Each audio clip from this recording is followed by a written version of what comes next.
Bonjour, bienvenue à tous et à tous dans ce webinaire qui consiste pour entreprendre dans la circular economy. Donc, il est organisé par BGE. Pour ceux qui ne nous connaissent pas, nous sommes une association à but non lucratif qui accompagne des entrepreneurs dans leurs projets pour qu'ils réussissent à créer une entreprise qui soit florissante. Et aujourd'hui, nous avons la chance d'accueillir Andrea Abou de Eli et Olivia Gave de Il Senior. Je vais les laisser se présenter. Andrea, pour commencer. Bonjour Claire, merci beaucoup, très heureux d'être parmi vous aujourd'hui. Donc, je suis Andrea Abou, cofondateur d'Eli, E2L2I.net, qui est une jeune start-up de la Silver Economy, donc, et qui appartient au champ de l'économie sociale et solidaire, et qui sera déployée complètement très prochainement, d'ici quelques semaines. Eli, en quelques mots, c'est une application web qui accompagne les seniors de manière personnalisée avec simplicité à trouver des activités adaptées afin de rester en forme, avec un mot central, celui de la prévention. Tout simplement pour rester en forme, préserver son autonomie tout en s'amusant, lutter contre l'isolement et puis favoriser le maintien à domicile. Un dernier mot très rapide pour vous donner une vision globale. Une partie gratuite à Paris qui va venir diffuser les offres pertinentes de nos partenaires du vieillissement actif et une partie payante qui s'adresse au plus grand nombre, qui propose des ateliers collectifs, digitaux et interactifs. Pour vous donner 2-3 exemples très rapidement, de la danse, de l'écriture, de la cuisine, de l'activité physique adaptée, etc. Merci Andrea. Olivia ? Bonjour, Olivia Geff, infirmière libérale, 37 ans. J'habite dans le Doubs et j'ai voulu construire un habitat partagé sur notre commune pour accueillir nos seniors encore autonomes ou en perte d'autonomie à partir de 60 ans et principalement originaires du secteur.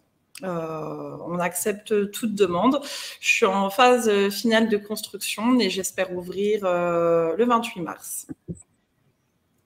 C'est très bientôt. Merci Olivia.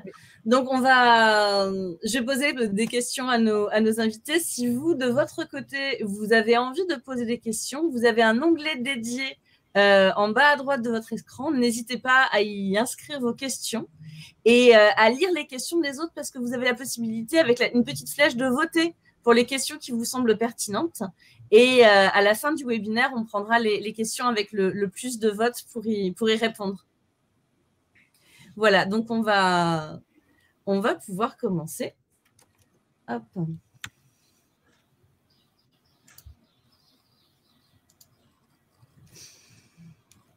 Alors, ma première question, elle va être pour Andrea. Est-ce que tu peux un petit peu nous parler de ton parcours et de comment tu en es arrivé à entreprendre dans la Silver Economy en particulier ? Bien sûr. J'ai l'habitude de dire que j'ai un parcours un petit peu d'architecture byzantine puisque j'ai commencé par des études de psychologie, une licence, avant de me réorienter dans le droit immobilier, de travailler auprès du particulier, mais également auprès d'entreprises, dans un gros groupe, et puis un plan de départ volontaire de mon précédent employeur au moment du Covid, et donc le Covid qui a réveillé aussi toutes ces questions systémiques, tout simplement de trouver de faire sens, d'avoir du sens. Et donc, c'était l'opportunité tout simplement de donner la pleine lumière à ma fibre entrepreneuriale et de me lancer dans la grande aventure. Très bien, merci. Olivia ? Donc moi, je suis infirmière depuis 14 ans, en libéral depuis 8 ans, et j'ai cette envie de faire quelque chose depuis 2010. Donc ça date un petit peu. Et puis, tout ça par rapport à mon expérience à la fois personnelle et à la fois professionnelle, où je me suis rendu compte qu'il n'existait pas grand-chose entre rester à domicile ou aller dans un EHPAD médicalisé. Voilà. Donc, c'est un long parcours, une véritable aventure en tout cas qui a commencé il y a quelques années. Voilà. Très bien. Une raison particulière pour laquelle vous avez choisi ce secteur-là ?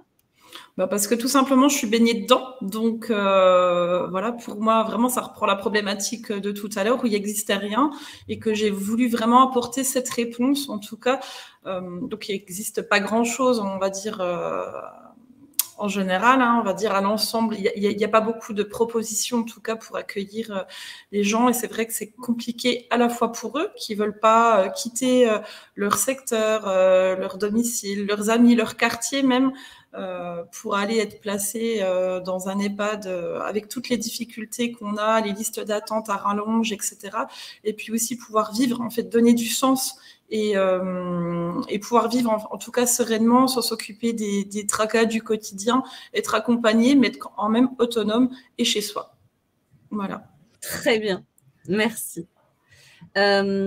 Est-ce qu'il y a donc, le moment où vous avez vraiment décidé de sauter le pas, Andrea, tu me disais, c'était par rapport à la crise Covid? Oui, exactement. C'est le moment où je pense on a été beaucoup à se poser des questions. Et puis moi, c'est également le moment où j'ai vu mes grands-parents perdre rapidement de l'autonomie. Puis j'ai vu ma mère, aidante naturelle, beaucoup s'occuper d'eux. Et à ce moment-là, si existait à cette période-là une solution pour les aider à rester en forme de manière adaptée, de manière interactive, j'aurais été prêt effectivement à souscrire, à tout simplement à les inscrire sur ce type de solution, mais elle n'existait pas à l'époque, c'était la télé. Donc voilà, on a essayé effectivement de trouver, on a échangé, je reviendrai un petit peu plus tard, sur une solution qui permettrait tout simplement de rester en forme de manière intelligente et ludique. Très bien. On va passer sur l'étape de la construction du projet. Est-ce que, Olivia, tu peux nous en dire un petit peu plus sur comment, quelles ont été les premières étapes et puis le moment où tu as eu l'idée, la toute première fois où tu t'es dit, tiens, j'aimerais bien faire ça, et le moment où tu as pu le mettre en œuvre? Alors, la première idée, j'ai dû l'avoir il y a 15-20 ans, en fait, tout début que je travaillais. J'avais été faire un remplacement dans les Hauts en Suisse et je trouvais vraiment, c'était super, quoi. Je veux dire, c'était vraiment le chez-soi des gens tout en étant accompagné. Donc, c'était vraiment rassurant. J'ai dit pourquoi pas. Et en fait, après, je me suis rendu compte qu'en France, il n'existait pas forcément de choses, en fait, ainsi. Et puis en 2010, il y a une résidence qui s'est construite, je ne sais pas si je peux la citer, c'est à Gély, à Clerval. Je passais tous les jours devant et je trouvais que c'était vraiment chouette parce que c'était à côté de la crèche, à côté de l'école. Et je me suis dit pourquoi pas. Donc c'est vraiment en 2009-2010 que je me suis lancée là-dedans. Donc, en tout cas, en allant prospecter un petit peu partout en France lors de certains déplacements, ce qui se passait, en faisant beaucoup de recherches dans les autres pays, ou enfin, voilà, tout ce qui pouvait exister. Et puis, donc, c'est vraiment un projet qui a été réfléchi, qui a été construit. J'ai monté mon propre cahier des charges avec ce que je voulais, ce que je ne voulais pas, ce qui fonctionnait moins. Et puis petit à petit, voilà, on est arrivé en 2019, 2020, et puis après, on était sur les questions de financement, de comment je mène à bien ce projet. Et puis, c'est là que j'ai rencontré BGE, mais j'en parlerai un petit peu plus tard, voilà. Mais c'est vraiment parti, voilà, j'ai vraiment en tout cas essayé de synthétiser tout ce que je pouvais, et ça a été vraiment une véritable aventure. Merci Olivia. Andrea? Plusieurs mois aussi, ça part effectivement d'une graine qui germe, ça part de rencontres, que ce soit toutes les différentes parties prenantes de l'écosystème et du projet, du directeur de l'EHPAD, aux aides-soignantes et puis surtout aux bénéficiaires. Donc l'idée, c'était véritablement de pouvoir affiner les questions, pouvoir affiner la solution, les croquis. Les partenaires, donc c'est véritablement des échanges, et puis surtout, comme on dit, des pivots, être capable d'adapter sa solution pour répondre au mieux aux besoins et ne pas s'enfermer dans son esprit d'entrepreneur en pensant qu'on va arriver avec la meilleure idée du monde, alors que véritablement la demande, elle doit partir du marché. Tu as tout dit, la demande, elle doit partir du marché. Oui. Justement, en parlant du marché, comment est-ce que vous avez identifié qu'il y avait une clientèle en dehors du fait que ça vous a semblé intéressant, peut-être pour vos proches? Comment est-ce que vous avez travaillé sur cette partie-là, Olivia? Alors moi, je suis partie, alors voilà, pareil, en étant baignée dedans, on le voit, cette problématique, on le voit concrètement. Après, j'ai étudié tous les chiffres, les chiffres de l'INSEE, tout ce qui se passait, le vieillissement de la population, je pense que je vous apprends rien, voilà. Le manque de place, le baby boomer, le manque de place, en fait, qui va venir rapidement dans les grosses structures. Donc, je suis partie de ça. Puis après, j'ai fait vraiment au niveau local, ce qu'il y avait, donc à 50 km à la ronde, j'ai vraiment été large. J'ai référencé en fait toutes les structures et j'ai regardé un petit peu comme celle-ci fonctionnait, quels étaient les tarifs, quelles étaient les conditions, quels étaient le temps d'attente en fait, et puis qu'est-ce qu'ils proposaient. Voilà, donc je suis partie un petit peu comme ça. Et puis, j'avais vraiment cette envie, en tout cas, de m'implanter dans mon village pour répondre à une problématique vraiment sur notre secteur. C'était important pour moi, en tout cas, de pouvoir apporter ça ici. Et puis d'avoir ce regard, au quotidien sur tout ça. Merci. Effectivement, Olivia le disait, les chiffres parlent d'eux-mêmes aujourd'hui. C'est pour les résumer rapidement, c'est une personne sur 4 qui a plus de 60 ans en France. Ça va passer à une personne sur 3 d'ici quelques années. Donc, on a cette poussée démographique. On a dans le même temps ce fléau de l'isolement qui lui aussi a fortement progressé. Donc, avec beaucoup de personnes en manque de liens sociaux. Et puis, dans le même temps, nous concernant, on a ce focus sur la prévention. J'aime bien emprunter les mots, notamment ceux de notre ministre de la Prévention, qui résume tout ça de manière assez simple. C'est 1 euro aujourd'hui d'injecter dans la prévention, c'est 2 euros d'économiser demain. Donc, quand on regarde les recommandations pour l'activité physique et sportive de l'OMS, quand on regarde que bien manger, ça peut éviter là aussi d'avoir des problèmes. Voilà, quand on mêle tout ça, ça nous amène aux besoins que nous avons identifiés, auxquels nous répondons. Il y a vraiment diverses problématiques. On peut parler des chutes, on peut parler de la solitude, on peut parler. En fait, tout ça est lié. Forcément, tout est lié. Donc, c'est vraiment une prise en charge globale qu'il faut pour pouvoir vieillir bien et dans des bonnes conditions. Très bien. Olivia, comment est-ce que tu as connu BGE? Comment ça s'est passé ton accompagnement? Alors, une fois que j'avais tout terminé, dans ma petite tête que c'était clair, j'ai été voir les élus de mon village pour savoir s'il y avait un projet de la collectivité. Savoir où ça en était, est-ce qu'ils avaient envie de faire quelque chose. La réponse étant négative, le maire de mon village m'a envoyé vers le bus de la création, en fait, de BGE. Et voilà, le parcours était lancé. Donc, BGE a été vraiment super, très accompagnant, un petit peu rude au départ, je tiens à le dire, parce qu'il m'a bien remis dans la réalité en fait des choses, parce qu'on a notre petite idée, on est fin fou, on a envie d'avancer, on a envie de faire quelque chose, mais BGE en fait nous confronte vraiment à cette réalité du monde de l'entreprise, les réalités économiques qu'il ne faut pas négliger. Alors moi je suis sur un projet à plus de 2 millions. Voilà, c'était il y a la construction et puis il y a tout après le fonctionnement. Donc je n'ai aucune étude là-dedans, comme je l'ai dit tout à l'heure, je suis vraiment infirmière de formation. Ils m'ont vraiment accompagnée gentiment, progressivement en tout cas, depuis les étapes du départ, comment mener un vrai projet. Et ça, vraiment, je les remercie parce que ça a été plus que formateur. J'en serais pas là aujourd'hui, je pense, si j'aurais pas croisé leur chemin. Ils ont vraiment été positifs et dans la concrétisation des choses. Voilà. Ils m'ont vraiment aidé. C'est nous qui travaillons, mais ils nous apportent les outils et les réponses. En tout cas, voilà. Il y a beaucoup de remises en question. Le projet n'était pas exactement celui-là au départ. Je voulais quelque chose de plus petit. Alors là, on est sur 18 logements individuels. J'étais partie sur du 10-12 logements. Et c'était vraiment important pour moi pour avoir ce regard familial. Sauf que financièrement, ça ne marchait pas. Donc voilà, tout ça, et en fait, il nous aide à trouver les pistes et à calculer tout ça. Voilà. Merci Olivia. Même question, Andrea. Écoute, Claire, de mon côté, c'était, sauf faire de ma part, Pôle emploi qui m'a orienté au début vers la BGE à Deal. Et je remercie, je ne sais pas si elle est dans l'audience, Elena Dutoit, qui a été incroyable dans son accompagnement via le dispositif Entrepreneur Leader, j'espère ne pas me tromper sur le nom. C'est effectivement, c'est les bons réflexes dès le départ. On arrive tout feu, tout flamme, on a envie de tout faire, mais c'est prendre le temps de poser les choses, d'avoir les bons réflexes d'un point de vue méthodo, d'être orienté vers les bons guichets.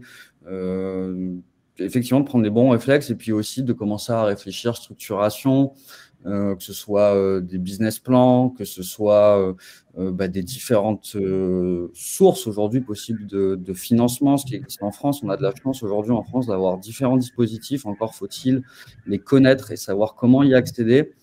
J'en profite d'ailleurs pour remercier la BPI qui organise le webinaire, qui nous fait l'honneur de nous accompagner via la région depuis quelques semaines dans le cadre de notre recherche et développement.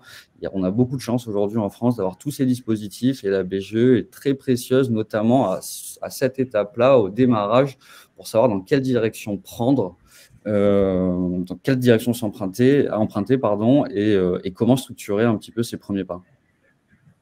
Ouais, c'est vrai que au début, forcément, on a beaucoup de questions et puis on ne naît pas entrepreneur, donc c'est important de pouvoir apprendre. Andrea citait BPI, mais moi je voudrais citer aussi Initiative au féminin, moi qui a été aussi sympa, vraiment accompagnateur. Et puis actuellement, je suis accompagnée par le réseau Entreprendre. Donc c'est un autre réseau, mais de chefs d'entreprise. Il y a beaucoup de bienveillance et de partage. Et je suis lauréate de la promotion 2022-2024. Et c'est pareil, c'est un accompagnement mensuel au quotidien également. Donc voilà, tout ça c'est super, ça existe et on peut en profiter, c'est vraiment très enrichissant. En effet. Andrea, qu'est-ce qui t'a été le plus utile dans le parcours d'accompagnement? Je dirais que ça a été véritablement de bénéficier d'une oreille attentive, d'une oreille bienveillante, capable d'écouter, de faire du sur-mesure, de s'adapter et in fine de pouvoir donner les bons conseils, tout simplement. D'accord.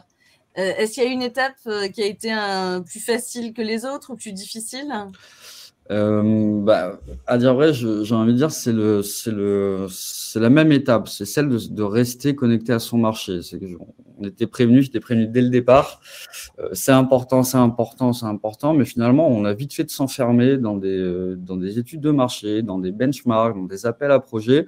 J'imagine que c'est plus rassurant. Il y a une sorte de peur tacite qui se crée d'aller se confronter à son marché, de voir que finalement, les choses qu'on développe jour après jour n'ont pas du tout l'accueil auquel on s'attendait. Et en même temps, c'est le plus simple aussi quand on y retourne parce qu'on est bien reçu. Peut-être même un petit peu plus dans la silver economy. Les personnes âgées aiment prendre le temps pour dire ce qui va pas. Elles sont toujours contentes d'être écoutées. Donc, j'ai encore pris la semaine dernière, j'ai encore été reçu avec des chocolats par une de nos participantes qui était très heureuse de pouvoir faire ses retours. Donc c'est le plus compliqué, c'est le plus simple, c'est véritablement de rester connecté à son marché. Et pour toi, Olivia, qu'est-ce qui t'a été le plus utile dans le parcours? J'ai envie de dire un petit peu tout, autant l'accompagnement par mon accompagnateur Bertrand God du BGE Belfort, que par tous les petits ateliers dont j'ai pu bénéficier, que ce soit sur les aides, que ce soit sur monter un prévisionnel, etc. Et ça fonctionne par petits groupes. Il y a beaucoup d'échanges aussi entre nous, beaucoup de partage d'idées.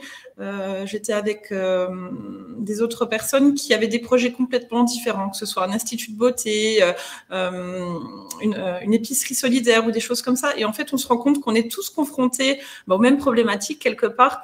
Et ces échanges sont vraiment très, très formateurs, à tout point. Voilà. Donc, j'en ai retiré beaucoup de positifs.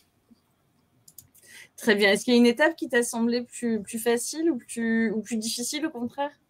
Non, tout a été difficile. Ouais, c'est pas simple. Non, c'est pas simple. Il faut s'accrocher. Ils sont vraiment là, en tout cas, comme personne ressource. Donc, il faut persévérer. Il faut croire en soi. Il faut croire en ses rêves. Et puis, il faut travailler. Ça, il n'y a pas de mystère. Il faut travailler. C'est des heures, des nuits entières. Voilà. Mais ça vaut le coup. On a quelques questions qui sont pile sur la structuration du projet. Je propose d'y répondre tout de suite parce que ça correspond ça correspond bien. On a une question sur laquelle on a eu beaucoup de votes, la question de Mehdi qui demande est-ce que vous avez eu besoin de gros apports personnels pour vous lancer? Je réponds, Andrea? Vas-y. Oui, vas-y. Alors, oui, moi, la banque me demandait minimum 400 000 euros d'apport. Donc, ce qui était en fait la partie financière a été vraiment la plus compliquée. Il faut répondre aussi à la question d'après. Comme je dis, on a notre petit projet, on sait où on va, on le budgétise et après, on va avec notre petit prévisionnel voir les banques. Et là, c'est un petit peu la douche froide parce que toutes celles sollicitées, même celles partenaires, on va dire, entre guillemets, du BGE, mais qui soutiennent en tout cas les projets locaux comme ça, me demandaient au moins 400 000 euros d'apport. Chose que personne n'a, c'est compliqué. Et j'étais vraiment, là, ça a été vraiment une période très difficile parce que je ne comprenais pas. Alors, tout le monde soutenait mon projet, tout le monde me disait que c'était magnifique, que c'était génial, mais concrètement, il n'y avait rien. Donc, c'est là aussi où il faut s'accrocher. J'ai eu la chance de faire des belles rencontres, encore grâce à des élus du secteur qui m'ont orienté vers certains chefs d'entreprise, à la Chambre du commerce et de l'industrie, à des petites... voilà, en fait, à chaque fois, c'est des opportunités, c'est des relations, c'est des contacts. Et puis finalement, ça n'a pas été 400 000 euros, ça a été 280 000 euros. Donc certes, ça fait encore une somme, mais ça a été quand même plus facile à obtenir. Mais il faut vraiment savoir s'entourer. Moi, au départ, c'est ce que j'expliquais en préliminaire à ce webinaire à Claire, ça a été compliqué parce que pour moi, l'argent, c'est le nerf de la guerre. Sans argent, tu fais rien. Et c'était vraiment le projet, je le maturais depuis plus de 10 ans, mais je ne voulais pas en parler parce que tant que le financement n'était pas là. Voilà, il n'y avait rien de concret. En fait, tant que vous n'avez pas le financement, vous avez beau avoir les meilleures idées, comme disait Andrea tout à l'heure, on ne fait rien. Donc, c'est là que j'aurais peut-être dû au début un petit peu plus communiquer, en tout cas, et pour aller chercher tout ça, tout ce qui me manquait. Parce qu'une fois que le projet a été connu, j'ai des gens qui sont venus spontanément en me disant, tiens, moi j'aurais mis 50 000 euros, tiens, moi j'aurais mis 30 000. Et en fait, mon apport personnel, je l'aurais eu à ce moment-là. Donc, avec toutes des conventions, etc., des choses à écrire derrière. Mais c'est vrai que ça aurait été plus facile. Donc... voilà, mais faut tenir bon quand les banquiers vous rigolent au nez et qui vous disent que vous êtes dans le monde des bisounours. Il faut tenir bon et croire vraiment, ça c'est la base, croire vraiment en son projet, savoir se remettre en question. Les personnes du BGE sont là aussi pour vous interpeller sur certaines choses, pour réaxer vos idées, etc. Mais il faut croire en soi et croire à ses idées. Et ne pas être trop pressé, parce qu'il ne faut pas vouloir brûler les étapes. Ça, c'est primordial. Je plus sois, si je veux dire. Effectivement, le gros, en termes d'apport, tout dépend de la typologie du projet, que ce soit de l'immobilier, que ce soit de la tech. Nous, chez nous, on parle d'autres montants. On peut ruser aujourd'hui avec tous les outils qu'on appelle no-code, c'est-à-dire éviter d'engager des frais dans le développement pour pouvoir créer des outils assez simples aujourd'hui. Dans le marketing, c'est pareil. Il faut gagner du temps et ruser et essayer d'identifier tout simplement les points d'entrée. On va pouvoir toucher le plus de personnes le plus rapidement possible pour contrôler ses coûts. Donc, en termes d'apport, je dirais plus que de l'argent, puisque ça va dépendre de la typologie du projet. Ce qui est certain, c'est que l'apport personnel, ça va être du temps et de l'énergie. Il faut être bien entouré, il faut être prêt, en tout cas nous concernant, à ne plus compter ses heures, à ne plus compter ses jours, et effectivement à ne pas hésiter, là aussi, ça fait un peu tautologie, mais ne pas hésiter à se remettre en question et à prendre du recul. Et c'est en ça, je rejoins ce que tu disais, Olivia, que les conseillers du BGE ou d'ailleurs, ça fait du bien, ça permet de sortir la tête du guidon et de prendre un peu de recul. Merci pour vos réponses. Et une autre question que je propose de prendre tout de suite, parce que là aussi, on parle vraiment de la structuration du projet. C'est la question de Jessica qui est plutôt posée à Andrea. C'est comment avez-vous testé votre produit et affiné votre offre justement pour rester connecté à votre marché? Le meilleur moyen de rester connecté à son marché, au début, c'est tout simplement de sortir dans la rue avec un questionnaire et de demander à des seniors. Et je pensais que ça allait être plus facile, mais en réalité, c'est assez compliqué. En plus, c'était à l'époque du Covid avec le masque, les gens ont peur qu'on leur demande de l'argent, donc c'était très compliqué. Après, je me suis dit qu'il fallait trouver, ce que je disais juste avant, des points d'entrée pour gagner du temps. Donc, que ce soit des associations, des clubs seniors, des différents endroits où on peut retrouver des seniors, le bouche à oreille. Et puis après, une fois qu'on a constitué sa petite communauté, c'est les écouter, leur soumettre les idées, brainstormer ensemble, faire tester des propositions, les inviter, prendre le temps d'écouter leurs retours, d'itérer tout simplement. En fait, finalement, un des plus gros enseignements, c'est de faire des erreurs le plus vite possible. L'entrepreneur qui a peur de faire des erreurs, il n'avance pas. C'est soit il a une solution parfaite dès le départ, soit il se ment à lui-même. Et donc, je pense qu'on s'est enfermé pendant un moment au début dans cette phase-là. Or, il faut aller le plus vite possible, une fois encore, demander si l'atelier qu'on est en train de mettre en place, il est de qualité, si la technologie, elle est simple d'accès, si c'était assez interactif, assez collectif, et prendre des non dans la tête jusqu'à trouver la solution qui plaît et augmenter tout simplement le taux de satisfaction. Arrivé à un moment où les notes sont très bonnes, c'est là qu'on se dit que c'est bon, on tient quelque chose et maintenant on va stabiliser la solution et on va continuer de l'améliorer. Superbe.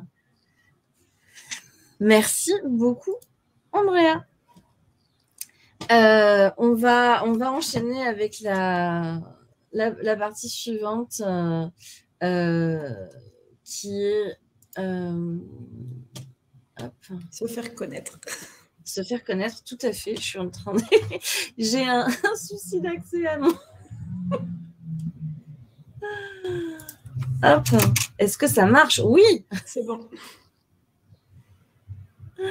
Donc, est-ce que vous avez une stratégie pour vous démarquer de la concurrence, pour vous démarquer des choses qui existaient? Je vois que Andrea hoche la tête. Je te donne la parole tout de suite. C'est extrêmement important, les études de marché. On a pris beaucoup de temps. On a enfoncé des portes. Moi, je considère que c'est sain de communiquer avec sa concurrence. Alors, parfois, on nous dit, bah non, je suis en train de développer un produit trop similaire, je préfère pas en parler. Dans ce cas-là, c'est OK. Mais l'idée, c'est de travailler en intelligence avec l'offre existante, de compléter le maillage territorial quand c'est possible de le faire.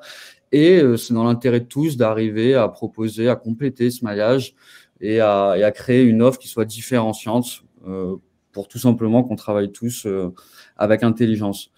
Donc oui, étudier, communiquer, échanger, pas seulement avec le marché, mais avec ses pairs également, et identifier tout simplement au bout d'un moment les trous dans la raquette. Et ça, je pense, c'est à ce moment-là qu'il faut arriver à quelque chose de différenciant. D'accord. Olivia? La même chose qu'Andrea. Alors moi, j'estime qu'il n'y a pas de vraie concurrence parce que j'estime que mon projet tel que je l'ai construit, mais il n'existe pas en tout cas sur notre secteur. Il y a d'autres formes, d'autres qui y ressemblent, qui peuvent s'y associer. Mais pareil, on se complète en tout cas, chacun apportant des choses différentes. Il y a de l'hébergement sans activité, sans cuisinier. Il y a des choses, il y a des choses qui existent mais qui sont pas exactement la même chose. Et puis, moi, je fais partie d'un collectif aussi qui s'appelle 150 000 pour 2030. Et puis, en fait, qui regroupe des porteurs de projets comme moi. Alors, sur des thématiques ou des fonctionnements différents, mais en tout cas, avec la même envie, c'est d'apporter quelque chose, en fait, aux personnes seniors, d'apporter une réponse, en tout cas, en termes d'habitat. Et je trouve que c'est important. Donc, voilà.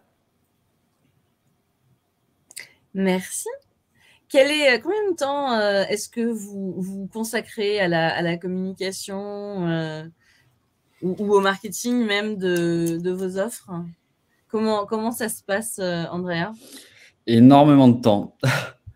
Énormément de temps. On a étudié beaucoup de choses, on a testé beaucoup, on a les campagnes d'acquisition digitale avec des vidéos qu'on met en place, qu'on va bientôt lancer avec nos participantes. C'est finalement une des meilleures choses, c'est de faire témoigner nos participantes avec beaucoup de simplicité sur ce qu'elles ressentent. On en a une d'entre elles qui nous a inventé un nouveau slogan il n'y a pas longtemps, de manière naturelle. Et donc, ça se sent que c'est sincère et spontané. C'est finalement comment dirais-je, nos meilleurs ambassadeurs.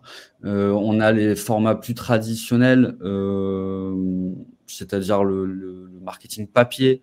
On a de la communication, on a le bouche à oreille qui est extrêmement important, on a un quotient de viralité qui est bon, puisque quand les gens ont essayé, finalement, ils se sont aperçus que la tech était simple, que l'espace était convivial, et ils nous recommandent. Donc, le bouche à oreille est très important chez nous. Donc, il y a plein de choses différentes. Plein de choses différentes. Oui, en effet, il faut vraiment... Pardon. Il faut vraiment avoir une stratégie multicanale. On ne peut pas se contenter de parler à un seul endroit si on veut réussir à toucher le plus grand monde. Olivia? Je rejoins Andrea quand il dit que le bouche-oreille, c'est vraiment le meilleur réseau. C'est vraiment la meilleure pub. Quand les gens sont contents, quand les gens sont satisfaits, quand vous parlez, en fait, quand ça va solliciter chez eux des valeurs aussi qu'ils ont, là, vous leur parlez et là, vous êtes concret. Donc, ça, c'est vraiment la première des choses.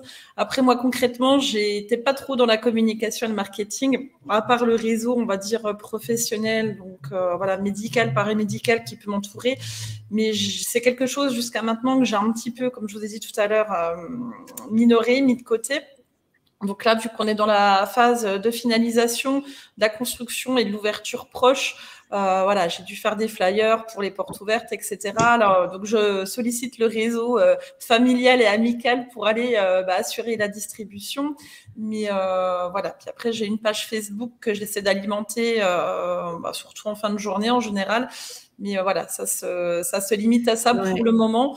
Et je me rends compte que c'est très important. C'est peut-être quelque chose aussi que j'avais négligé au début. Et c'est très important. L'assistante sociale d'un hôpital local m'a bien dit il n'y a pas longtemps qu'elle ne connaissait pas en fait mon projet. Donc c'est là, voilà. Pour moi, tout le monde le connaît, mais il faut aller un petit peu plus loin et surtout les interlocuteurs qui peuvent être intéressés. Donc voilà. Si je peux rajouter quelque chose, pardon, sur la communication, il ne faut pas oublier que dans la cyberéconomie, les seniors, ils sont sursollicités. Les chiffres démographiques, il y a beaucoup d'entrepreneurs qui les connaissent, que ce soit des gros groupes ou des entrepreneurs plus modestes. Donc, les seniors, ils sont sursollicités, que ce soit au téléphone, que ce soit par courrier. Et donc, il est parfois judicieux, en tout cas chez nous, ça a été le cas, d'avoir l'opportunité de s'adosser à des institutions qui sont reconnues, que ce soit des institutions publiques, des caisses de retraite, ou alors que ce soit des experts en gérontechnologie comme les gérontopoles. Ça va venir crédibiliser la démarche auprès des seniors, et ça, c'est quelque chose qui peut faire la différence d'un point de vue marketing. Tout à fait, ouais. Est-ce que tu peux expliquer ce que c'est qu'un gérontopole à ceux qui ne connaîtraient pas? Alors, un gérontopole, c'est, je vais vous donner ma définition, je ne vous garantis pas que ce soit la plus correcte, la plus authentique possible. C'est un ensemble, c'est un cluster d'experts du vieillissement. Donc ça peut être donc des sociologues, des psychologues, des gériatres, et différentes manières de travailler avec eux, que ce soit sur des phases de bêta-testing où ils vont venir constituer donc des focus group de seniors pour venir vérifier dans des cadres expérimentaux très rigoureux l'ergonomie de la solution, l'accessibilité, la visibilité, les impacts de prévention poursuivis. Ça peut être sur différentes missions, à dire vrai. Ils ont un champ d'action qui peut être assez large, et ils ont cette expertise de la vieillesse. Ça, c'est en effet une mine d'informations précieuse. Merci, Andrea. On va parler du développement de votre projet un petit peu. Quelles sont les choses déjà qui, aujourd'hui, vous apportent le plus de satisfaction? Le truc où vous dites vraiment, j'ai eu raison d'y aller, c'est chouette. Olivia? C'est tous les retours qu'on a au quotidien de personnes justement qui disent que ce qu'on fait, c'est chouette. Donc vraiment, autant des élus que des personnes, que des patients, En fait, à chaque fois qu'on a des contacts et des rencontres, tout le monde dit « Waouh, c'est super ». Donc ça fait du bien. On en a besoin en tout cas pour continuer. Et puis aussi les demandes qu'on a eues, les demandes en fait qu'on a eues pour venir, parce qu'on est toujours dans cette incertitude, voilà. Et il y a beaucoup de demandes de renseignements, et ça c'est prometteur. En tout cas, ça veut dire qu'on répond à un besoin réellement et que les gens ils sont là en face. Donc ça c'est la plus belle des récompenses en tout cas. Merci Olivia. Andrea? Il y a le côté entrepreneurial où on voit son équipe grandir, on voit les anciens revenir.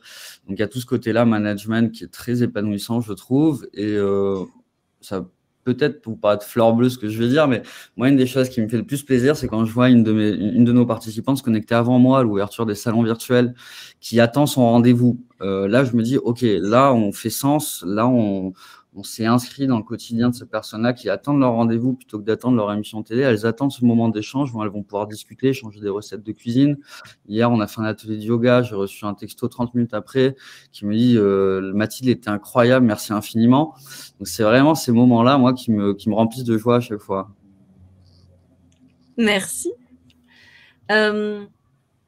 Je voulais vous demander un petit peu, en fait, dans votre projet, l'un comme l'autre, quelles sont les étapes que vous avez déjà passées, les jalons, et quelles sont les étapes suivantes? Olivia? Alors moi, les étapes suivantes, comme j'ai dit tout à l'heure, c'est l'ouverture à la fin du mois. Le personnel est recruté. Ça aussi, ça a été une belle preuve de confiance parce qu'on a peur aussi, parce qu'on se lance. Moi, je suis en milieu rural, je ne l'ai pas dit au départ, mais je suis en zone rurale à revitaliser.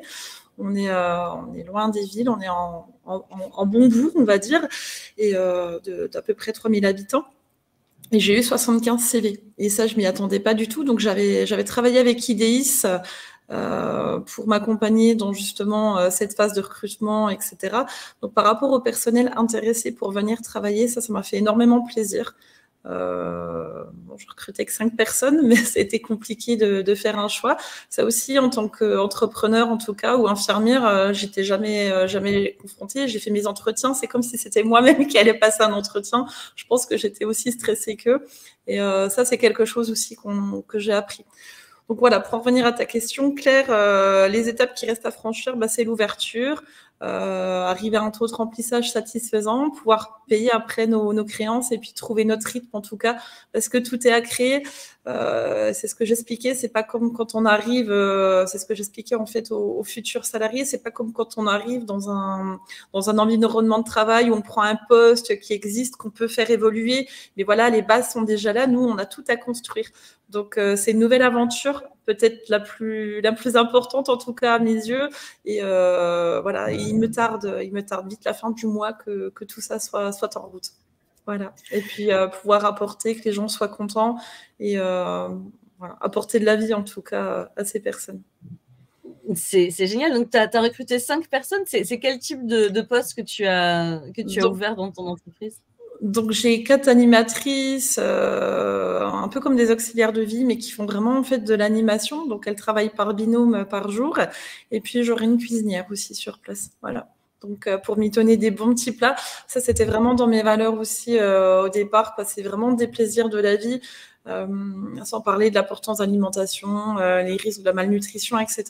Pareil, voilà, je ne vais pas rentrer dans tous ces détails-là, mais c'était important en tout cas pour moi, et c'est là aussi que je me distingue par rapport à d'autres structures où les choses sont en option, ou alors il y a une partie des personnes qui les prend, une autre partie qui les prend pas. Là, en fait, dans ma structure, j'ai 2 cuisines, donc 2 cuisines communes. Il n'y a pas de cuisine dans les chambres, il y a juste un petit frigo, parce que pareil, quand j'avais été visiter les différentes structures qui existaient, tu retrouvais la petite confiture ou le beurre au fond du tiroir de chevet. Voilà, c'était des choses que je ne voulais pas. Je voulais que les gens aient quelque chose, s'ils reçoivent du monde dans leur logement, voilà, quelque chose à boire, des yaourts, voilà, quelque chose. Donc, chaque logement, en tout cas, est équipé d'un frigo. Et puis après, j'ai 2 cuisines communes où les gens peuvent aller à n'importe quelle heure. Ils peuvent aller faire cuire une pizza à minuit s'ils veulent avec la voisine, ça, il n'y a aucun souci. Et en plus, j'ai une cuisinière à demeure et c'est vraiment les locataires qui choisissent ce qu'ils ont envie de manger. Ils votent, c'est un peu comme un conseil de résident au final, et c'est eux qui sont vraiment moteurs. Nous, on leur apporte des choses, mais toutes les décisions viennent d'eux. Et ça, c'est important en tout cas que ce soit respecté et que ce soit voilà. Donc, on va manager aussi les salariés dans ce sens-là, pour travailler avec ces valeurs et cette conduite-là. Oh, c'est super chouette, merci. Merci Olivia. Et donc de ton côté, Andrea, ça s'est passé comment jusqu'à maintenant et c'est quoi les prochaines étapes? On est sous l'eau, comme j'ai l'habitude de dire, mais je crois qu'on aime bien ça, Olivia, hein. Doit y avoir, faut avoir un petit côté hyperactif, j'imagine, avec des journées interminables, mais avec beaucoup de plaisir. Aujourd'hui, l'idée, c'est pareil, hein, on est dans la phase finale, c'est d'arriver d'ici quelques semaines à terminer vraiment les derniers ajustements, à continuer de nous faire connaître en croissance organique, mais également valider, comme on dit, nos signes de traction auprès de nos partenaires, de grands comptes, des institutions, et puis continuer d'accueillir de nouveaux utilisateurs prêts à essayer notre offre, et également continuer d'accueillir de nouveaux animateurs, animatrices qui partagent notre philosophie. Moi, si je peux rebondir, Claire, aussi, dans les perspectives de développement, là, à court terme, j'aimerais vraiment aménager les extérieurs de la résidence avec un petit peu comme un parcours santé, comme un parcours vita pour les seniors, tout en étant adapté, mais véritablement adapté. Donc ça, c'est un projet qui coûte cher. J'avais lancé une cagnotte Litchi. Pour revenir à la communication, j'ai pas trop bien communiqué, donc n'hésitez pas à aller faire un petit tour sur les aménagements extérieurs de l'île Doux Senior. Et puis là, dernièrement, j'ai sollicité des fonds européens et régionaux, donc j'espère que ça pourra aussi faire suite à tout ça, parce que ça me tient vraiment à cœur, en tout cas, de leur apporter ça. En tout cas, je te le souhaite. Très bien, je vais vous poser ma dernière question avant de passer à celle du public. Quel conseil est-ce que vous donneriez à quelqu'un qui a envie de se lancer dans la silver economy, mais qui ne sait pas trop comment faire? Qu'est-ce que vous lui diriez, Andrea? Ouais, ça va un petit peu reprendre ce que j'ai pu dire jusqu'ici, hein. C'est commencer par arrêter de réfléchir au bout d'un moment. Moi, c'est ce qui permet de se lancer. La peur de l'échec, ne plus en avoir peur, aller chercher, pas aller chercher l'erreur pour se tromper, mais aller chercher son marché une fois encore, tester des choses, écouter, poser des questions, itérer, pivoter, adapter, reposer des questions jusqu'à ce que les réponses soient satisfaisantes. Échanger avec les partenaires, étudier le marché, s'adosser aujourd'hui sur des réseaux, que ce soit le BGE, que ce soit Silver Valley, que ce soit la région. Aujourd'hui, il y a beaucoup de sources différentes d'informations, et puis identifier les trous dans la raquette et y apporter une solution satisfaisante. Très bien, c'est beaucoup de conseils. Il a tout dit. On voit que il y a vraiment beaucoup de choses beaucoup de questions à se poser, beaucoup de réponses à trouver si on veut lancer un projet entrepreneurial. Merci beaucoup pour toutes ces réponses. On va passer aux questions. Alors, on a deux questions. Les deux questions qui ont le plus de votes, c'est deux questions pour Olivia, qui sont en lien toutes les deux. Donc, je vais les poser ensemble. La première, c'est comment est-ce que tu as trouvé le foncier pour ton projet? Et la deuxième, c'est, je la retrouve plus, je l'avais sous les yeux à l'instant. Mince, je l'ai perdue. Voilà, c'était celle-ci, la question d'Émilie qui disait, en lien avec la question de Caroline sur le foncier, qui finance quoi sur les 2 millions d'euros? Quel est le modèle économique pour la suite, une fois que les locataires seront dans le logement? Très bonne question, qui ont été à l'époque source de gros questionnements également. En fait, à la base, l'idée était de monter une SCI pour le foncier, et puis après de monter une SARL pour le fonctionnement, et la SARL versant un loyer à la SCI. Ça n'a pas été retenu, même si ça aurait été, je pense, actuellement la meilleure des solutions pour aller chercher des financements à la région, aux EPI, donc les communautés de communes, etc. Donc, en fait, j'ai fait le montage entièrement en SARL du foncier et du fonctionnement. Donc, voilà, je tiens vraiment à préciser que c'était pour pouvoir… en fait, les subventions ne peuvent pas être données à une SCI. Donc, c'est pour ça vraiment que j'ai fait le choix de monter le projet en SARL. C'était un petit peu compliqué, voilà, entre comptables, banquiers, etc. Mais on en est là aujourd'hui. Et puis, ça a été uniquement du prêt, hein, principalement du prêt. Au Crédit Agricole, d'ailleurs, que je remercie vraiment encore une fois parce que, sincèrement, ça a été vraiment la seule banque qui a répondu, en tout cas, pour mon projet. Donc, même si les autres avaient vraiment un discours positif, voilà, il n'y a pas eu de suite derrière. Et puis, une fois que les locataires seront dedans, en fait, donc le loyer à 2 400 €. Donc, TTC, tout inclus. Et puis, donc les gens, en fait, ne repayent rien à côté. Ça veut dire que là-dedans, il y a le loyer, je loue ça comme un meublé, avec du service, donc comme la restauration, le blanchissage, voilà, toutes les activités. Et c'est des vraies activités, c'est pas juste du coloriage ou du loto. Et c'est là vraiment que je me démarque avec des intervenants qui vont pouvoir venir bénévolement ou alors que je rémunérerai, je vais y arriver, que je payerai. Ça peut être de l'art floral, ça peut être des systèmes qu'Andrea, il est un petit peu loin de nous, mais et il n'exporte pas encore dans le Doubs, mais voilà, ça va être chouette. J'ai vraiment plein d'idées, j'en foisonne. Les personnes que j'ai recrutées également. Donc voilà, je ne sais pas si j'ai répondu à votre question, mais voilà. Puis après, je crois bien. Subvention, hein, ça c'est important. Il faut aller chercher tout ce qu'on peut aller chercher. Donc j'ai Urban Investissement qui est sur Montbéliard qui m'a aussi donné 2 fois 9 000 €. J'ai le réseau Entreprendre qui m'accompagne, qui me fait du prêt d'honneur également à hauteur de 30 000 €. Ils sollicitent aussi BPI via leur structure. Donc voilà, il faut aller chercher en fait tout ce qu'on peut chercher et c'est important. Ouais. J'ai une question de Christophe qui dit quelle est l'ordre de grandeur de votre chiffre d'affaires? Arrivez-vous à vous payer pour assurer la pérennité du projet? Je pense que c'est peut-être un petit peu tôt parce qu'on est vraiment très en amont de la phase de création. Est-ce qu'il y a des choses que vous voulez ajouter à ce sujet-là? Alors moi, je veux juste te répondre que je continue mon activité d'infirmière libérale. Alors à côté, parce que c'est vraiment quelque chose qui me porte aussi. J'adore ce que je fais. Donc là, pour les premiers mois de lancement, je vais un petit peu lever le pied. Voilà. Mais après, en tout cas, je continue mon activité d'infirmière libérale. Ce qui est aussi différent par rapport à une autre entreprise, c'est que je ne cherche pas forcément à faire, à gagner des millions sur mon projet. Je veux que mon projet s'autofinance, que j'ai de la liquidité en tout cas, voilà, pour réinvestir, pour payer des aménagements pour les gens, en tout cas pour proposer des activités peut-être un petit peu plus hors du commun. Mais voilà, un jour en tout cas, le foncier, le bâtiment sera à moi quand il sera payé, quand le prêt sera payé. Mais voilà, alors à la différence de peut-être d'autres entreprises qui travaillent vraiment pour faire des sous. Très bien. On a une autre question de Jana pour Olivia qui demandait donc les réseaux en plus de BGE qui t'ont accompagné. Tu as parlé d'initiatives au féminin, là tu as reparlé du réseau Entreprendre.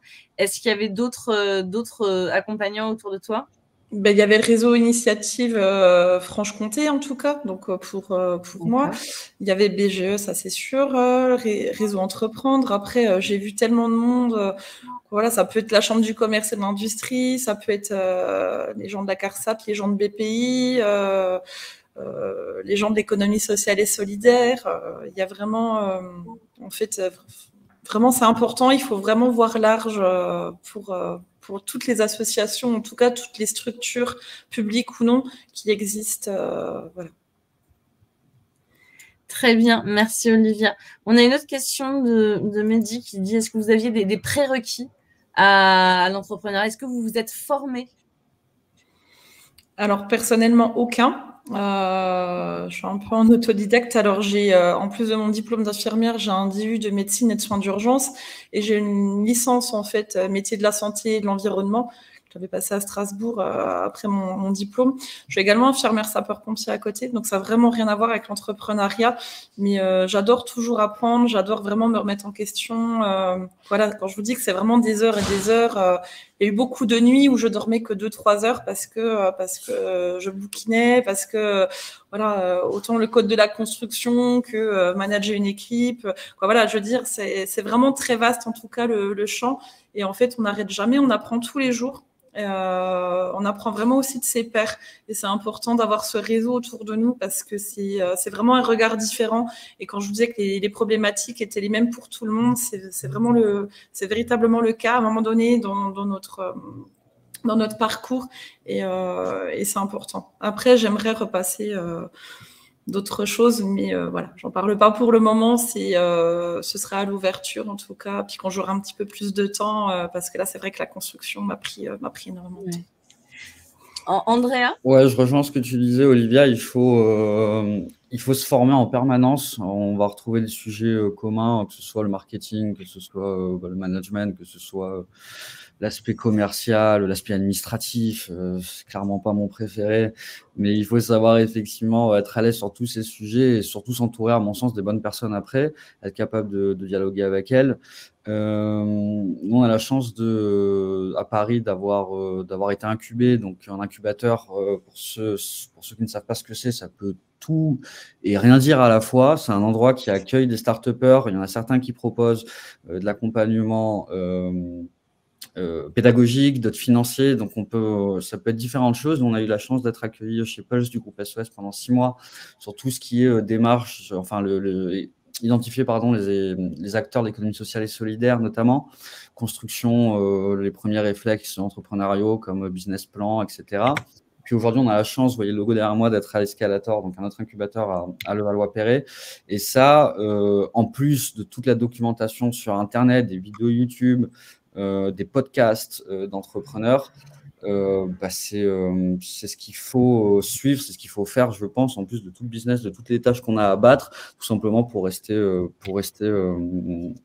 comment dirais-je, à jour par rapport à la réglementation, par rapport au marketing, etc. Ouais. Nous, chez BGE, la formation et l'apport des compétences pour les entrepreneurs, c'est vraiment dans notre ADN et dans notre raison d'être, parce que on sait très bien que des gens qui veulent se lancer et qui ont des bonnes idées, il y en a plein, mais on n'a pas forcément les compétences au départ.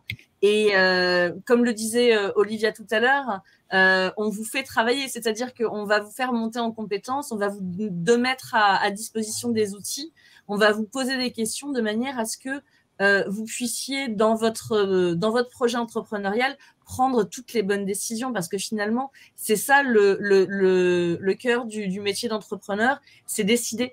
Et c'est prendre plein de décisions qui vont avoir des gros impacts sur la structure que vous êtes en train de vouloir monter.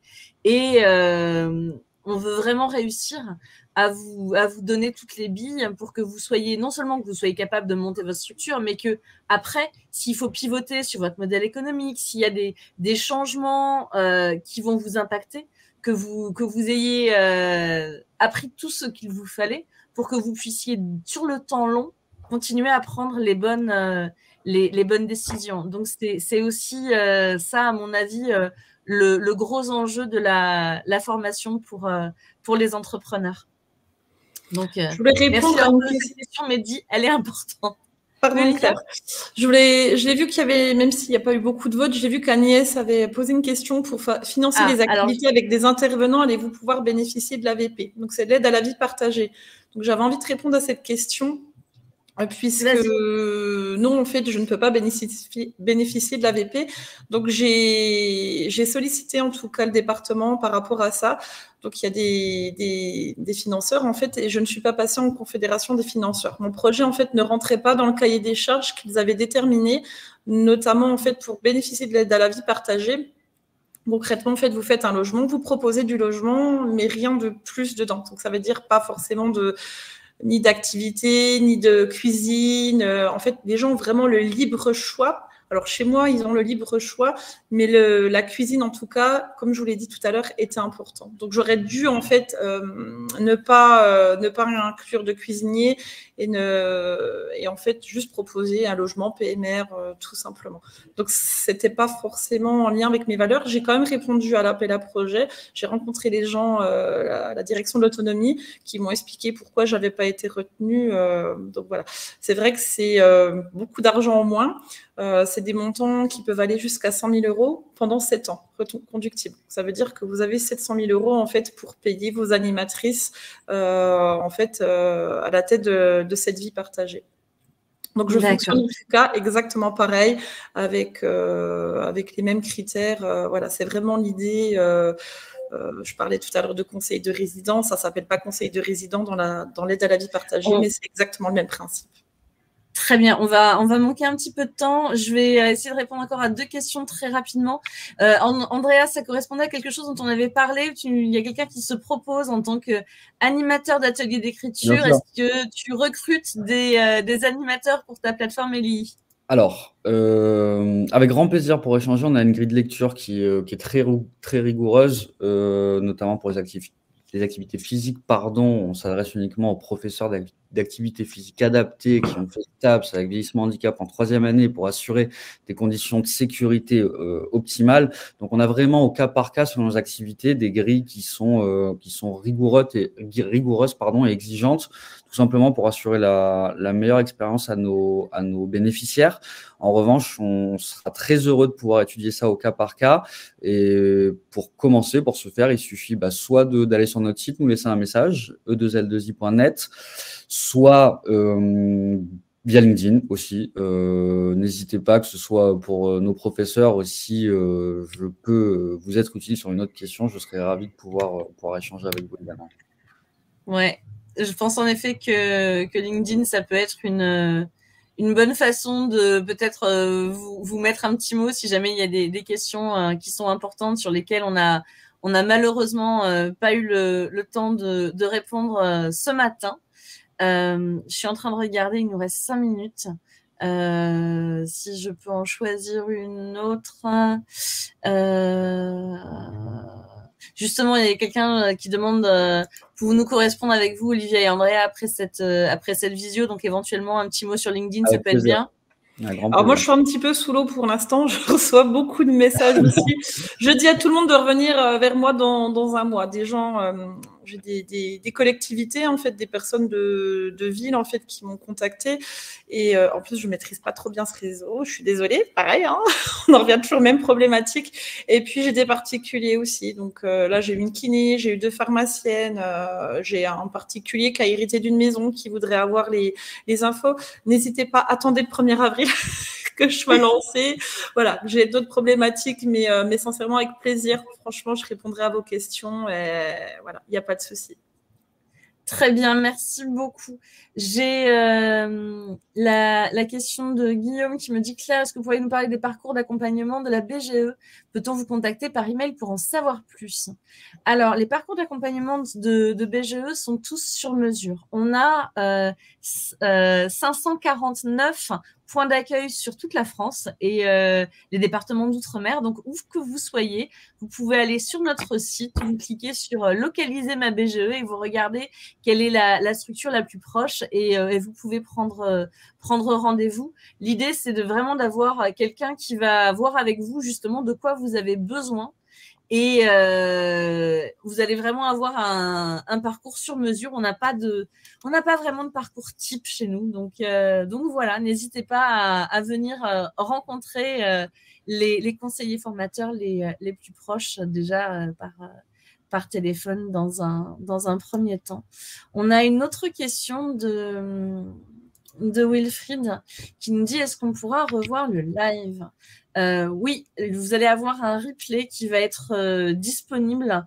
Vous allez recevoir par email dès qu'on aura terminé. Donc, vous aurez un lien. Et puis, on le mettra aussi sur notre site.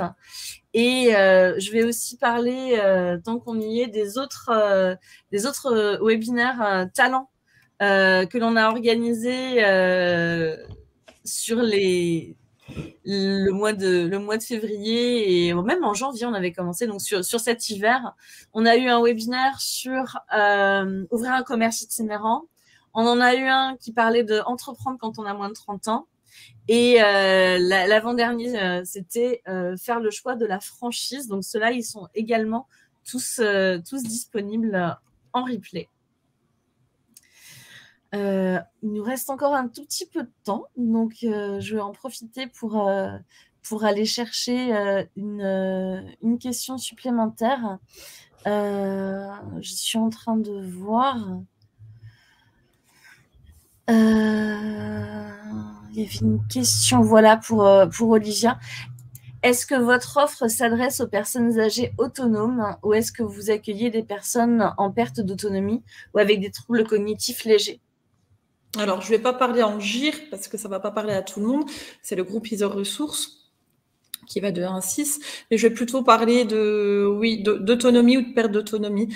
Les troubles cognitifs légers, oui, je peux les accueillir. Par contre, je ne prends pas des personnes atteintes de démence, style Alzheimer ou démence à corps de Lévy. En fait, alors je ne demande pas de certificat médical. Par contre, je fais vraiment confiance à la personne et à son entourage. Je veux juste que ce soit un choix, en tout cas, de la personne de venir chez nous. Ça, c'est vraiment primordial. C'est pas le choix des enfants, c'est pas le choix de la famille, c'est vraiment le choix de la personne qui vient visiter, qui choisit son logement. Voilà. Donc, pourquoi pas de troubles cognitifs majeurs, puisqu'on est vraiment une résidence ouverte. Et puis, je ne peux pas, en tout cas, prendre la responsabilité de quelqu'un qui pourrait être violent, soit envers lui-même, soit envers les autres, ou alors qui irait en faire des bêtises, se perdre, etc. Voilà.